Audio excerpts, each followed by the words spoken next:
Hello दोस्तों, नमस्कार। Welcome to our YouTube channel. मैं आपका दादाजी आचार्य गोपमानंद अवधूत। नमस्कार।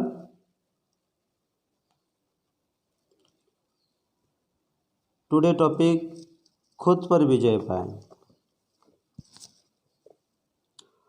अक्सर हम अपने कमजोरियों को जानकर हतोत्साहित हो जाते हैं।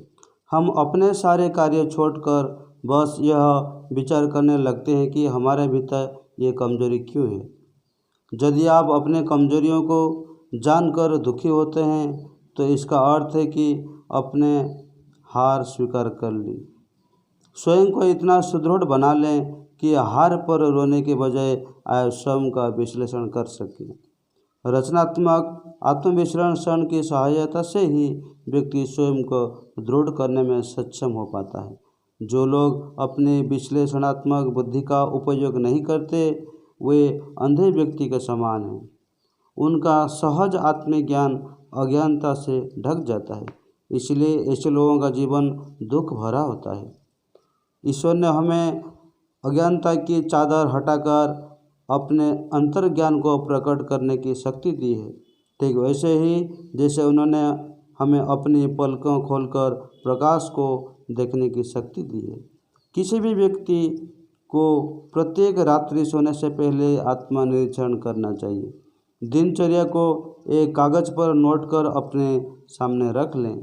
दिन भर में ज़्यादा 1 मिनट के लिए स्थिर होकर क्या कर रहे हैं, क्या सोच रहे हैं, इनका विश्लेषण करें। जो आत्मविश्लेषण नहीं करते वे कभी नहीं बदलते हैं। वे न बढ़ते हैं न घटते हैं, बस जहाँ हैं वहीं अटक रह जाते हैं। यह अस्तित्व की अत्यंत खतरनाक अवस्था है। जब आप परिस्थितियों को अपने विवेक पर हावी होने देते हैं तब आपकी सारी प्रगति रुक जाती है। ईश्वर के बारे में सब भूलकर दूसरे कामों में समय गंवाना बहुत आसान है। आप छिद्र बातों के बारे में ही अत्यधिक सोचते रहते हैं और ईश्वर के बारे में सोचने के लिए आपके पास कोई समय ही नहीं बचता। व्यक्ति दिनचर्या में से समय निकालकर प्रत्येक रात्रि को आत्मविश्लेषण करने बैठें। ध्यान रखें कि आप एक ही स्थान पर अटक कर न रह जाएं। आप इस जगत में अपने आप को खोने नहीं बल्कि अपने सच्चे स्वरूप को ढूंढने के लिए आए हैं। ईश्वर ने आपको अपने जीवन पर विजय प्राप्त करने के लिए अपना एक सैनिक बनाकर यहाँ भेजा है। आप अपनी संतान हैं, आप उनकी संतान हैं। किसी भी इंसान के लिए सबसे बड़ा पाप है अपने सर्वोच्च कर्तव्य को भूल जाना या उसके निर्वाहन में टाल मटोल करना। सभी के लिए सर्वोच्च कर्तव्य है अपने अहम पर विजय प्राप्त करके ईश्वर के दरबार में अपना स्थान पुनः ग्रहण करना। यह जान लें कि आपके पास जितने अधिक समस्याएं होंगी उतना ही अधिक अवसर आपको प्रभु को प्राप्त करने का मिलेगा, क्योंकि समस्याओं पर विजय पाने के क्रम में ही आप स्वयं को साक्षात्कार कर पाते हैं। इस दौरान आप आत्मविजेता बनकर उभरते हैं। जो स्वयं को जीत लेता है वही सच्चा विजेता है। आपको भी यह करने का प्रयास करना चाहिए। नित्य अपने अंतर में अपने आप को जीतते रहना होगा। इस आंतरिक विजय के कारण सारे विश्व को आप अपने मुट्ठी में कर पाएंगे।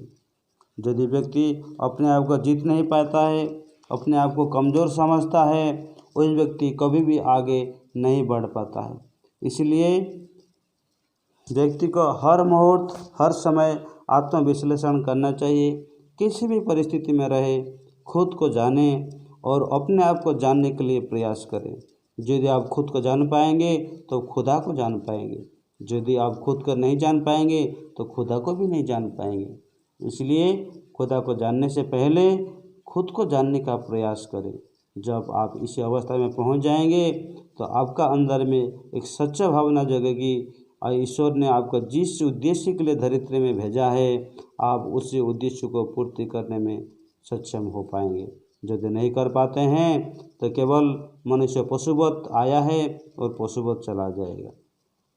हेलो दोस्तों, आपको वीडियो अच्छी लगी तो चैनल को सब्सक्राइब करना, लाइक करना और शेयर करना। फिर मिलेंगे एक नई वीडियो के साथ, तब तक नमस्कार।